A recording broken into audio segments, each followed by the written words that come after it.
And we're good to go. All right, so welcome to Are Your Thoughts Real? And I want to start off by saying that they are and they aren't. The experience of them is certainly real, but maybe what's behind them isn't. So I want to have you bring to attention or focus on something that you're feeling anxious about or fearful about, and just kind of check in with what that experience is like for yourself. And you can share, the fear, or you can share, how that's showing up for you in your your mind, your body, and just what's the experience when you focus your attention on that thing that you're concerned about or fearful about.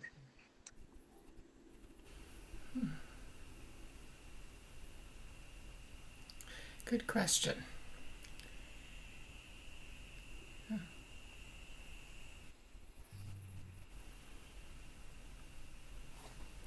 So, Marlene, it's Shona. I'll go first. So, for me, it's been interrupted sleep, and sort of, I think, being addicted to getting the latest updates in the news in my situation, which I totally know is not healthy, and then just sort of it pops into my head all day long, like in and out and in and out, and so it Mm, feels like I can't. Yeah, I'm just not able to block it from my mind, I guess right. is probably the best way to say it. So we typically know that we're having the experience because we can feel something. We have a kind of what we call a visceral or kind of like a physical experience of that. And so have you noticing something for yourself about kind of how your body's responding to that, the things that you're concerned about? Um, Other than the sleep interruption, I mean, I always feel stress in my shoulders. Okay. Like muscles tighten up, and I do a lot of stretching because then I end up with migraines.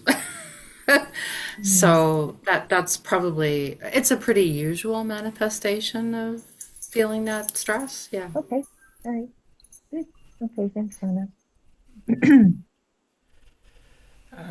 My biggest fear, I guess, if I'll go next, is 2 years into my retirement. I've been retired for almost 5 years. I had a fall that was quite severe, broke a couple of bones, and hurt myself pretty bad. And I thought, no, no, no, no, this is not what I had planned. This is not what the plan. But what what happened after that was just sort of a mental sort of well, after the fall, a couple of medical issues happened that were fairly serious, and I've always been really super healthy all my life, in spite of being a little chubby going through menopause. You know, but it really scared me, and it really brought my mortality to right in front of me, and this is part of the reason that I sort of put off doing. Going ahead with, I mean, I've gone ahead with some aspects of my plan, but and dealing with the chronic pain from that, Mm, and realizing that most of the pain from that was in here. So started meditating, and one of my meditations is an unclenching meditation because I do tend to clench my jaw and my shoulders and stuff like that. So it's been a real journey of discovery the last 3 years, and but I've realized during the course of those meditations I'm fearful of doing mm, this, and fearful of having another big huge flare up where I can hardly function, and I do have milder flare ups, but anyway, it's sort of all come into a ball, and I think fear is at the base of it, and so I just thought this was an opportunity to learn more about okay. it, and I like the idea of the series, the networking, meeting different people who are in sort of the same position as I am, with dealing with different clenching and unclenching and fears, and I mean, it's a human condition, I think, Mm, but mhm. anyway. Everybody experiences it for sure. Yeah. Yeah. Thank you. Yeah, yeah. I'll go. What was it? Can you say the question again? Well, just when you pay attention to that thing that you're concerned about or fearful about, what's that experience for you? I think I have to refer to how it used to feel. I feel like I've got a good grasp for myself on what that is when it shows up. And that sensation, for me, it was more about a sensation in my body and what my body was telling me. It's almost like old shadows would come up to make me feel like shit or make me feel afraid Mm. until I realized and did work around it that it was really almost like protection, like it was the old versions of me that wanted to just protect me and keep me here because it's safe.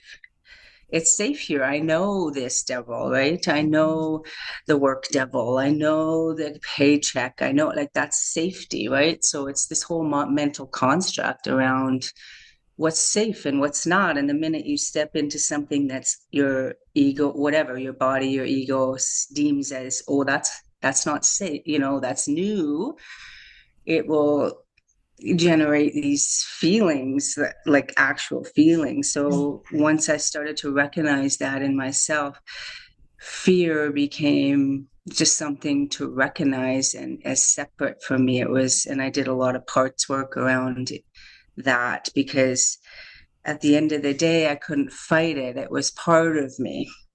And I had to just acknowledge that those were parts of me that were trying to just keep me safe, like you would a small child, right?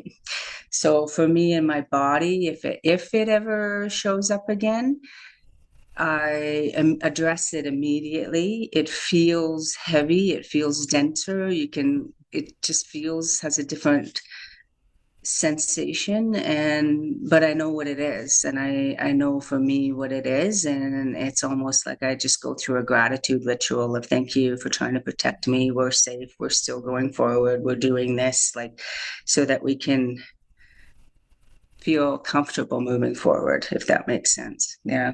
Anyway, Yeah, that's how I yeah. yeah, It's more of an embodiment yeah. and less up here now. It used to be up here intellectualizing everything and now it's more in here, this the feeling of it. Yeah.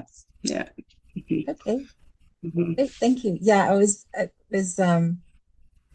talking to a group of people last week, and I thought if we really check in with, what that experience it is, we're either kind of like in contraction or expansion. Like when we're expansion, Yeah. we're kind of Yeah. out there and Yeah. open, and we're Yeah. contraction. So you can Mhm. label the contraction or the expansion. You can give it whatever name you want, but that's the kind of the experience of it, right? So yeah, so Yeah. thank you. Yeah. It's the Yeah, experience. Yeah. Yeah. yeah, Yeah.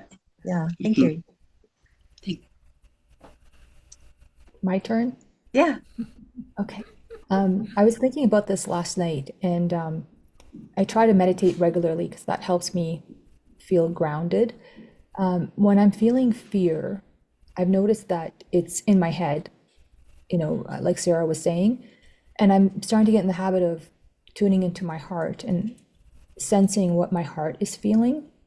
And what was really surprising to me is that even if my mind is racing and panicking, my heart is the energy is very still and calm, and it reminds me of still water. And then I thought about the ocean. Like the surface could be tumultuous, but deeper down the water is very calm. So I'm trying to get in the habit of doing that, because when I am feeling fear I feel powerless. And we've all heard, like, you're living in the past or you're living in the future, not in the moment. But who gives a crap? Like when you're panicking, you don't really care about that. You're just like, I'm feeling this fear. Yeah, so trying to intentionally go back into my heart and sensing what my heart is telling me. And I started asking my heart, do you have a message for me? And 9 times out of 10, the message is just breathe, just breathe. And so when I start breathing and focusing on my breath, I calm down again. But I wish there was a switch where I could just turn fear off completely. That would be fantastic. Oh, okay. what I wanted to share with you, thank you very much, all of you, for that.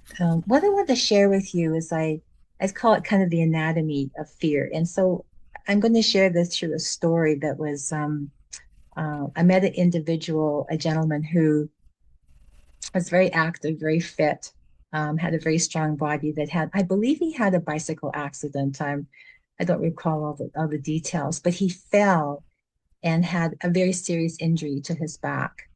And so over his recovery, he didn't have the same strength, the same mobility, and he actually developed what he called agoraphobia, like he was afraid to go outside. And so when I asked him about that, it's like, what is going outside mean to you? And he goes, well, because I don't have the capacity or the strength or the mobility, if anything were to happen, I can't defend myself or I can't run away. So that was his newfound fear, if you want, that if somebody approached him or hassled him or started pushing him around, he would be kind of defenseless and very vulnerable. And as it happens, he had an experience of that. So he was walking along a street beside a park, and he noticed six quite large men coming towards him with backpacks on. So you can imagine, what, given his frame of mind or frame of reference, like all the thinking that could occur, like there's six of them, there's only one of me, they've got backpacks on, maybe they're just vagrants or something, and they're kind of walking together, maybe they're kind of a gang or something like that. So all of this thinking created all of this fear. So that's where the fear was actually coming from, was that kind of what we call kind of the use of our imagination to come up with scenarios of things that could possibly happen. And this is not to say that they couldn't happen, but they're not happening. So we create this experience of fear.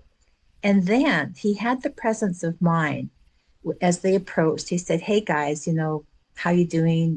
What's," thinking that maybe if he's friendly, he could kind of ward off any aggression. And it turns out these six guys, they were patrolling this park.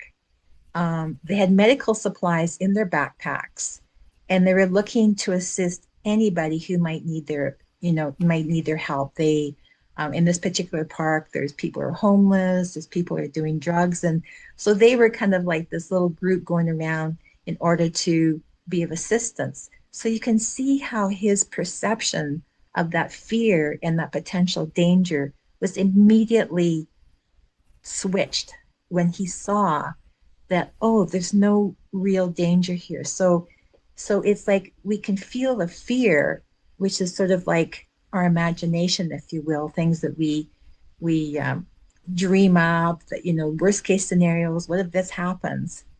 But that's not where the danger is, if there is any danger at all. And so how fear occurs to us is through imagination. It's like using the power of our mind to create scenarios that are potentially devastating or hurtful or not very life affirming. And I'll give you one more example. In my Ditch the Doubt course, I had a young woman who, when we talked about this, about fear versus danger, she said, "Oh, I was going to be driving back through British Columbia, through the mountains, just me and my son. It's a very long drive. What if there's bad weather?" And she obsessed about this bad weather, like the whole day before she was actually making the trip. And when she made the trip, the weather was absolutely beautiful. So she clearly saw that it was the anticipation of something happening that was causing the fear and the distress. But the thing didn't happen.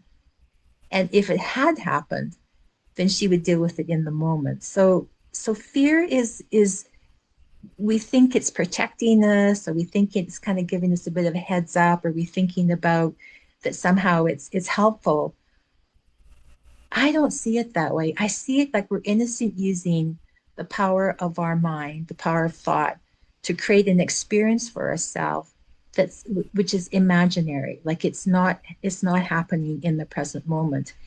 And the reason why this mechanism is so powerful is because we feel what we think.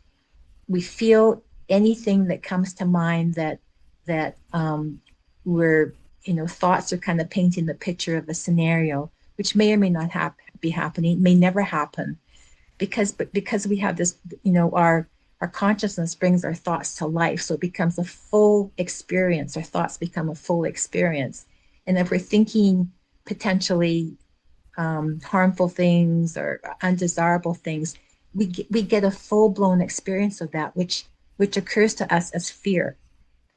Um, so that's sort of the anatomy of fear. It's it's like the our our capacity to have an experience of something that's purely an outcome of thought in the moment, even if the thought isn't true, isn't real, hasn't happened yet, may never happen. So it's like, when people talk about how they have a fear of public speaking, like, they kind of tune in to what's it going to be like when I get up on stage, and what am I going to say? What if I forget my line? So they build up all this fear of public speaking, but they're home sitting on the sofa watching television.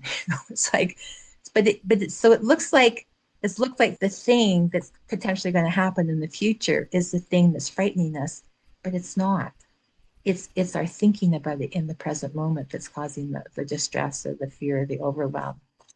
So I just wanted to pause for a moment and just check in and see what you're hearing about this, or what you're really maybe realizing about this.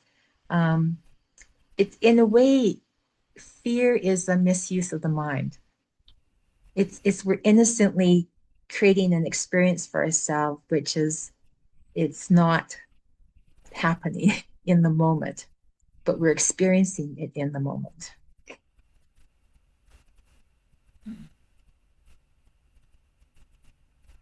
I think in the misuse of the mind, for me, it's more about habitual thought patterns, like the classic visual of, you walk a certain path over and over and over, it starts to beat down. So that's like a natural path to take when Mm, thoughts come in, and you lay those thoughts down over and over. It's just like anything. It gets worn, it gets quicker, you can move faster on that mm, path, right? Because it's beaten down. So thinking, habitual thinking, and when we're in fear states, whether that's childhood or in a job or whatever, we're training over and over and over to think fearfully, or what could go wrong. Like some mm, people, that's their job.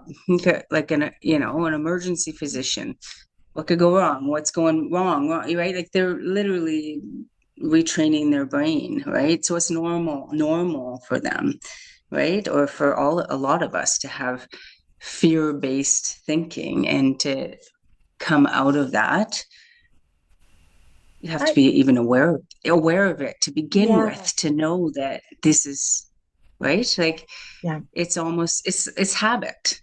It's it how is I've habit. seen it. It's Yeah, habit. yeah. And we can switch the habits to the other way. So yeah, misuse of the mind. Yes, your mind is powerful. You can use it for whatever you want, and Right, including fear, and including, thinking those thoughts are yours when they're not. It's like, right. yeah, it's wild. Yeah.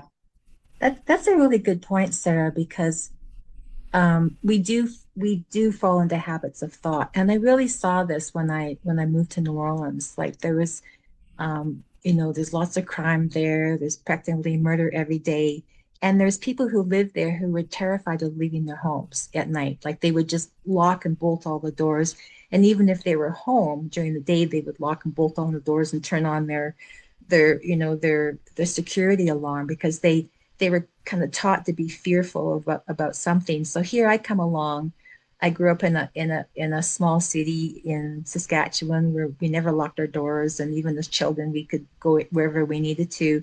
So I came along, so I had a very different experience of living in that city. Now I was mindful, I was careful, but I didn't bring that fear with me to the experience of living in a city where there's potential certainly, but it's a very different approach to what choices do you have? Like, how does your fear limit you? What does the fear tell you that it's not okay, it's not as safe, it's not it's so and but the tricky thing is about all of this is that we think the fear is coming from the situation, coming from that potential situation. What we don't see, the fear is a feedback mechanism giving us information about the quality of our thinking. So Right. Yes. we externalize the fear, Yeah. it's the fear of Yeah. that, the fear of that. We don't see the fear response or the fear experience is like, hey, do you notice that you're making all this kind of stuff up, which may or may not happen, and you're having this experience of fear and anxiety. Yeah, And then the thing could happen because of the frequency you are admitting, and it happens, and then there's the reinforcing loop, right? Like at some point it's reinforced as well, whether it's in that case I watch the news, I see it every day, that's reinforcing their thoughts, right? It's like, but it's a good metaphor because they're stuck in their homes, and they're stuck in their mind. right, And here right, you are not stuck in your mind, and you're not stuck in your home. Like, it's a right. really good metaphor for that. Yeah. Yeah. Yeah. And, Interesting. and the thing about danger, I have a colleague who's a retired paramedic, and they went into all kinds of situations that were potentially dangerous because of the nature of the situation or the accident. But what we've seen with human beings, like when people are confronted by like real honest to goodness danger, they people constantly tell stories like, things just sort of slowed down. I knew what to do. I made the right decision. So it's like we are fully equipped to deal with real danger. We don't have to worry for days in advance, if that thing doesn't happen. Because if something unsettling or does happen, we have the presence of mind to know what to do in the moment. Like we will be there and make the best decisions and the best choices. So you don't have to kind of get ahead of ourselves and what will I do if, or what happens, what if that happens, what if this happens. So I just tell you another little story. I was in Mexico. I used to travel a lot on my own. I was in Mazatlan, and I'd gone kind of around the market in the downtown area, and I was kind of wandered off, and the streets were completely deserted. Like there's no other people in the streets, and all of a sudden I just had this inner signal, if you want to call it, to quickly turn around and walk the other way. And what I saw when I turned around, there was a man right behind me. So I mean, I didn't go there with any fearfulness or worried or what have you, but something signaled me to do the right thing in the moment. And he was surprised when I turned around and just walked past him. He didn't attempt anything, he didn't say anything or do anything. So it's like trusting that we don't have to worry ahead of time that how to take care of ourselves or how to deal with the situation that comes up. Yeah.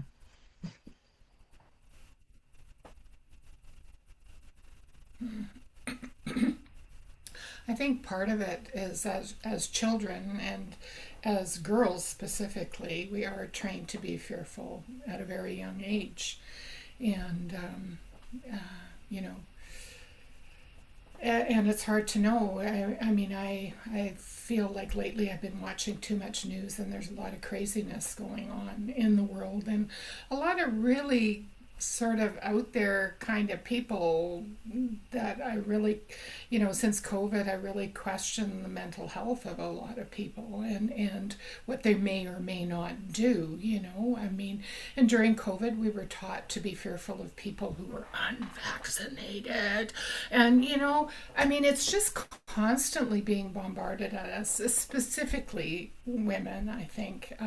You know, yes, men do get assaulted and, you know, and all of the things that happen to women to a greater, well, to a much lesser degree, I think, you know, do happen to men as well, you know. But specifically, yeah, we're taught that. We're taught that. And, you know, and I have done some parts work too, and I spent a pretty much the better part of a whole year with a psychologist talking about that specifically, the different parts and sort of integrating them and you know, but it's constantly being blasted at us too, to be fearful. Well, You know, the yeah. other cultures, be afraid of the other cultures. And I mean, look at this whole open border thing and what, you know, what's going on with all of these undocumented people in the US and you know, get and going in and out of court, and all these really truly seemingly evil people are still on the streets, right? You know, so we're taught that, and Well, media's but we have yeah. free will and a free mind. We do. We do. We do. But I just think as women, we have to be more conscious of events around us. Like that scenario that you were talking about with the man behind you. That could have been a totally different scenario. But You the know, thing is, Barb, like, so we're taught that, right? We're yeah, taught but that the thing is my is, point. it Yeah. wasn't. The thing is, it wasn't. I Yeah. Yeah. walked the Camino de Santiago, walked all the way across Spain by myself, Yeah. I remember you 800 saying that a kilometers. long time. Yeah. And I came back, and there was a woman here. I'd known her for some time, and I said, I just got back from walking. She says, "You went by yourself?" I Yeah. goes, "Yes, I did." She was so incensed, she never spoke to me again. Oh So my here's goodness. so here's an example. Like obviously nothing happened. I came home fine. I was, you Yeah. know, had a great Yeah. experience. And yet her own sense of that was a ridiculous, stupid thing to do. She couldn't get past that and see the evidence was like everything worked out beautifully. Yeah. Like so we can't assign responsibility to the outside world for creating our No. own experience, right?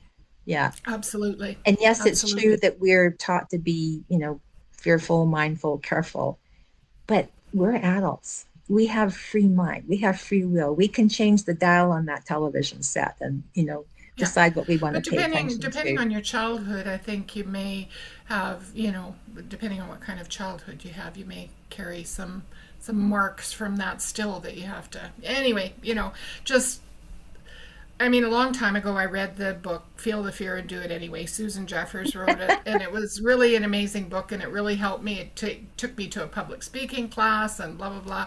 And yes, we can overcome these things, but I think, you know, your early childhood experiences do have an impact on you. And you know, you got to work through that stuff as an adult. Well, I don't see it quite that way. I see that we Yeah, have yeah, this fair enough. Yeah, this fair enough. remarkably designed psychological system that lets us know Mm-hmm, the quality of our thinking moment to moment. And mm-hmm, yes, there's influences of, you know, early mm-hmm, um, conditioning, if you want to call it that. mm-hmm. But there's that real time feedbacks that you're using, you know, the power of your mind, the power of your thinking in a way that's not very helpful. And Yeah, that's all you need to know. You don't need to go yeah, back and analyze the past and figure it out. It's like a real time. It's like, oh, because we think about you have to overcome fear. Well, fear yeah. is an illusion. It's a fabrication. Like it'd be like shadow boxing, you know, like there's nothing True. there. There's nothing Yeah, there's there. that too. Yeah, Yeah, there's that. Yeah, yeah. yeah, So it's like absolutely. Yeah, this is what I'm wanting, hoping you'll see about this thing about fear. It's a self-created experience yeah, through using our yeah, mind, right? yeah, And and once you kind of see it for what it is, it's like, oh, oh, okay, yeah, I see how I'm. It's you know a great little metaphor is you're walking along and you see a stick and you think it's a snake, mm-hmm, right? And mm-hmm, until you see it's a stick, you're kind of reacting as if it's a snake or it's always dangerous, like I better, you know, run away or jump over it or something. Until you see it's a stick, you're in that you're in the dream of the fear, Yeah. but it's completely self-created because that stick is not a snake.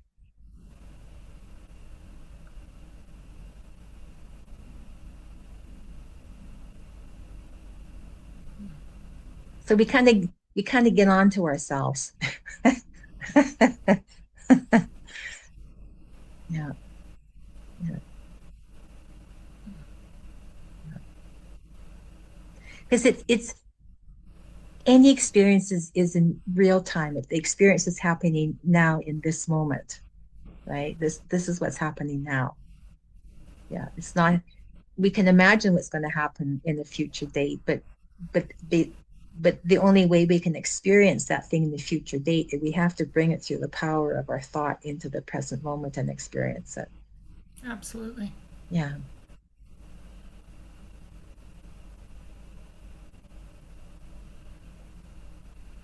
What has anybody else seen about this?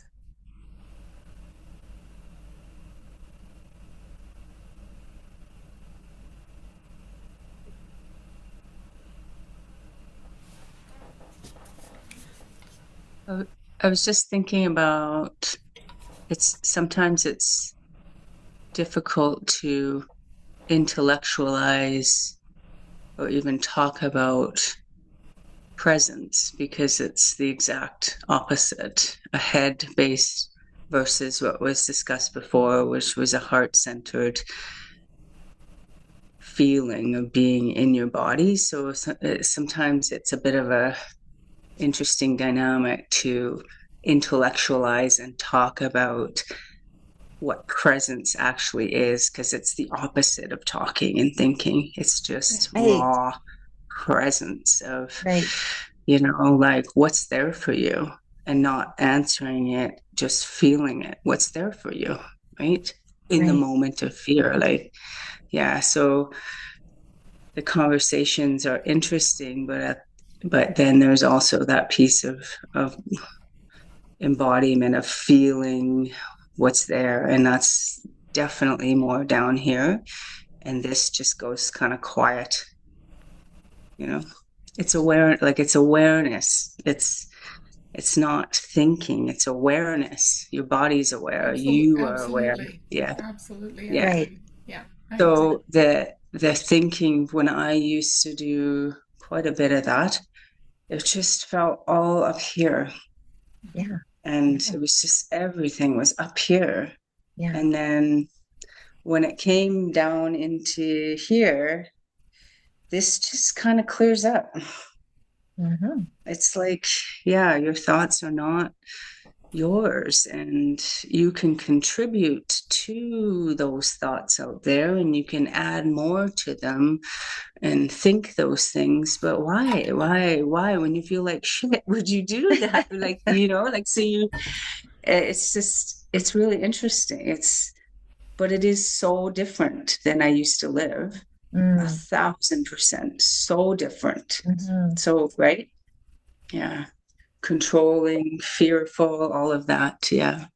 But yeah, it's One of, interesting to talk about. yeah, one of the most powerful thing about thought is it can have us be someplace other than where we are. People will talk about how they're kind of busy up in their head, and they park at the shopping center, and they come out of the shopping center and they have no clue where their car was. It was like, okay, where were you when you parked that car? You weren't there. You were here. Right? So it's like we have this amazing capacity to create an experience for ourselves that has nothing to do with the present moment. And when people come to the present moment, or that that thinking clears off, like I use the metaphor of the snow globe, when the particles settle and you've got that clarity, it's like, oh, here I am. This is what's in front of me. Here's what to deal with. And so all of that other stuff kind of falls away, and it just feels like things are more doable. They're simpler.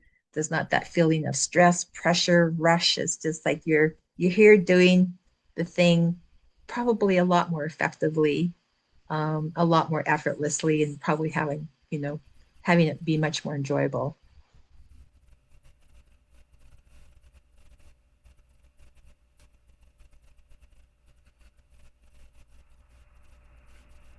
So the fear is just a signal like any other signal, like when you start to feel annoyed about something or stressed about something or pressured about something. It's just, again, it's that the feedback that we're being given that you know, you're up in your head about something, or you're imagining something, or you're um, uh, dwelling on something that's that is not really helpful in the present moment.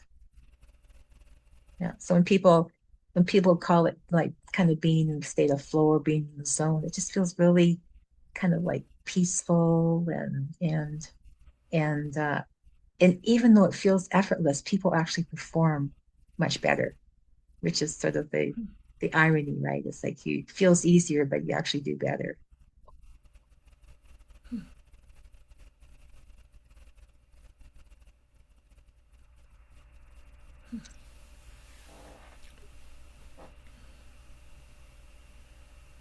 So that the dilemma with the experience of fear is that it feels so real. It's like we can feel it in our bodies. We can feel the tension. We can feel the contraction. And without the understanding that that's we're feeling thought in the moment, the temptation is to attribute that experience to something outside of us, something that could happen or may happen or what have you. So that's the dilemma, I guess, if you will. That's the misunderstanding that we've had for so long, is that my experience is coming from something outside of me, and not seeing that the experience is like a self-generated event, a self-generated reality.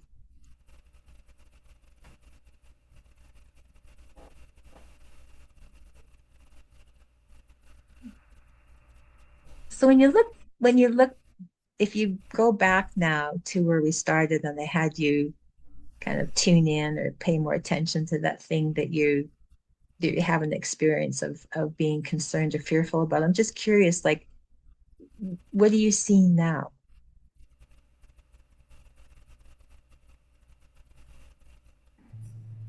I'm more aware that I'm making it up. I Mm. don't know why. I don't really have to dive into the why, but yeah, I'm just making it up. And I kind of wonder if, I think Sarah alluded to this, like you just get in the habit of living in fear, creating fear. Like I've heard some people say that you're addicted to the chemicals that are released when you're in fear and you're just not even aware of it. Yeah, but it's all my making. And it's innocent because we don't see ourselves doing that. Like we don't see thought, right? Thought is an invisible, formless energy. We don't see it, but because we experience it, we feel it. It gives us that kind of that little bit of a heads up. It's like, oh, this is what's going on for me now. And it's true. Like you think so many mental health challenges are basically habits of thought. You look at anxiety or depression. I mean, even ADHD is like people caught up in a very busy mind, like, as a kind of a where they hang out. So that symptom looks like ADHD, like this overthinking over what have you. And so when we start to see that that the system is designed to give us that in the moment feedback as to kind of where we're using how we're using the power of thought, because we've been gifted with this incredible capacity for creativity. We can design the most remarkable things. All of you do this in your work, like the creativity that you bring to your work. But that same power, that same capacity can also be used to create other not so great experiences. And so seeing that we're unknowingly, we're innocently, if I thought I was going up, walking up the mountain and I was afraid I was going to fall, that's because I'm afraid I'm going to fall. Well, I didn't fall, but it's like I sort of blamed the mountain, for the experience of this fear. And it's like, no, the fear came from because I imagined myself rolling down the mountain. It's like, but we don't, until we kind of see kind of catch it, for ourselves and see that we're always in the experience of a creation. a thought created reality. Um, and there is a kind of a cool acronym. It's called TAR, like TAR, thoughts appearing real. And so you notice like tar is really sticky. And so those thoughts kind of tend to stick to us and they go around and we revisit them and create the same experience over and over, thinking something's wrong with me. No, it's nothing's ever wrong with you. You just innocently using your power, this creative power. Um, yeah.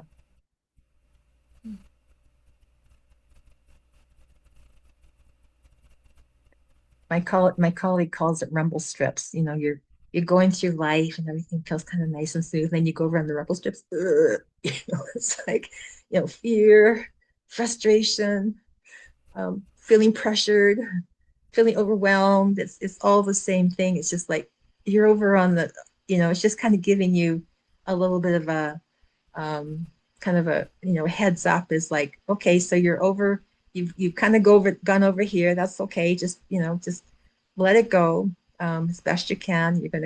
You're automatically going to come back to center. We have this incredible capacity to reset and this resilience. So we're always going to come back to our center, to our presence,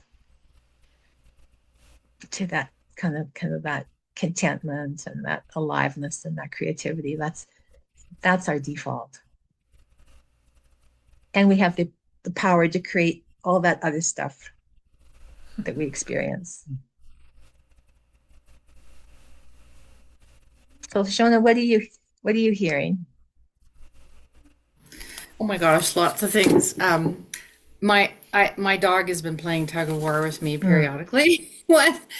And it like I've just been thinking about how I keep be more like my dog, live in the moment, right? They don't worry about things. They're happy in the moment for whatever reason. They might be scared in a moment by like a bigger dog or something, but when that danger passes, they're just back to being happy, right? So I've always yeah, I always thought there's anyway, it's very similar stuff is like just living in the moment. You know, I was away for 5 weeks and my daughter was looking after my dog and I'm like, oh, you know, I hope she's not, you know, feeling like we abandoned her because she was rehomed to us. And my daughter said, yeah, mom, dogs live in the moment, remember? Like she's happy now, she'll be happy. And so that's kind of where I try to go is okay, don't worry about something before it happens. You know, I mentioned on the call before we started that I have a lot of colleagues in a war zone right now, and one of them is probably the most inspirational human being I've ever met because he grew up in a war-torn country and he's in an area right now where bombs are actually raining down around him, and he's like, you know what? I'm not dead. And I always, yeah, I come back to him. Like if he can deal with that in that kind of a way, I've got to hang now, you know? Like it always makes me realize that, yeah, when there's something to deal with, you can deal with it. But until then, why create Right. all that anxiety for yourself? Yeah. I think part of our conditioning too is I think if we worry about something that somehow we'd be better prepared if it happens. It's just not true. But there's that kind of that perception like I should really be concerned and worry about this, and but it doesn't work that way. Yeah, Yeah. as if somehow you don't already have the resources that all the Right. resources you need to Right. resolve the issue. You also make me think like my mother was a catastrophizer her entire life, and you know, Mm, near the end of her life, I said to her, if because of course, I'm trying to talk her out of it, which of course was never successful. But I said to her, if you look back on your life and all the things you worried about and were fearful about, and she would cause herself so much stress, like percentage wise, how many of them actually happened? And she thought about it for a minute. She goes, I don't know, maybe 5% or less. And I'm like, yeah, exactly. Yeah, so these are the things. Be like my dog. yeah. Realize that most things that you catastrophize about actually never happen, and trust in yourself that when they do happen, you'll just put one foot in front of the other and deal with Yeah, it.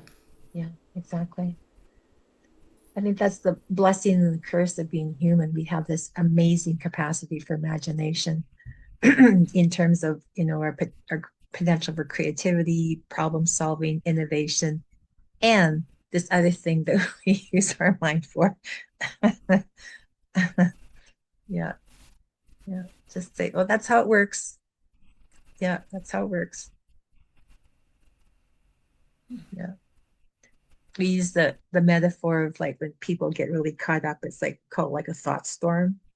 You kind of, if you're observing somebody else, you can almost see it going around their head. But when we're in it, we think it's because the reality we create is so real, so compelling, so believable that that's what we act on. That's what we see as the truth in the moment. And so when they take this understanding into like prisons and things like this, and these convicts say like, you mean I created that experience and acted on that experience? If I would have known that, how this works, how my mind works, I would not be here.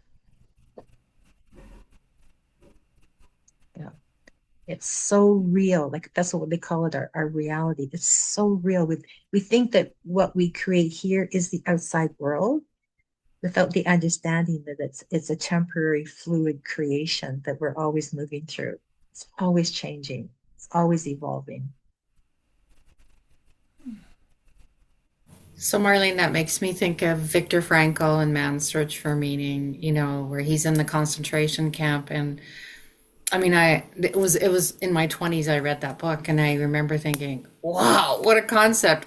He's in the worst of all possible human conditions, but understands that the only freedom we actually ever have is how our thoughts are governing, and then he went on to be a famous psychologist and all the rest of it. And yeah, so in those moments where the thought storm does take over, I Mhm. kind of go back to stuff like that. I'm not saying I'm successful all the time, but I've also learned, like, recently I mentioned I've been doing a lot of international travel, and this time my husband was with me, and I'm used to it's just an odyssey, right? It's a 14-hour flight and then another 4-hour flight. And I realize the difference because I'm by myself, and usually I don't dwell on it. It's like, okay, well, it's a 14-hour flight. How many movies can I watch? What thing can I write? Whatever. Because I know that if I dwell on how god awful it is and the seat's uncomfortable and I'm tired. So anyway, we get up and we're beginning this odyssey that, collectively takes about 35 hours. And he goes, oh, well, here we go. And the thing begins. And uh, I just looked at him. I said, Kate, can we not have this conversation? And he looked at me surprised. He said, well, why? I said, because this is what I've learned is if I dwell on it, yeah, it's going to be god awful and miserable. Mm. But if I just sort of shove that aside and go, okay, well, what can I do with the next 14-hour flight, 4-hour flight, whatever? And he's like, oh, yeah. So it was kind of this just, it's a minor thing, but I didn't realize how psychologically I was preparing myself for all these long journeys I go on. And then when I have another person, how they're sort of, you know, putting that negativity on it. So it was kind of a good learning. It was a great insight, Mm. on it. I'm Mhm. actually doing okay with that. So, Yeah, you can actually see it on the airplane that there's turbulence. Some people are just kind of reading their books, or they're watching their tablets and bumping along other people, like gripping yeah, the arms and turning yeah, white. And yeah, it's exactly the same situation. And people are having very, very different experiences of it. Yeah, yeah. yeah. That's what we get as humans. We get to experience it all. So true. Yeah. And so we're innocently in that process of that fearful experience. It's like I always say to people, like, hey, nothing's wrong with you.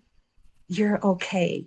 It's a temporary experience that's going to move off, just like all the other clouds in the sky. And so there's nothing to fix, there's nothing to manage, there's nothing to try to control. It's like it's you're fine.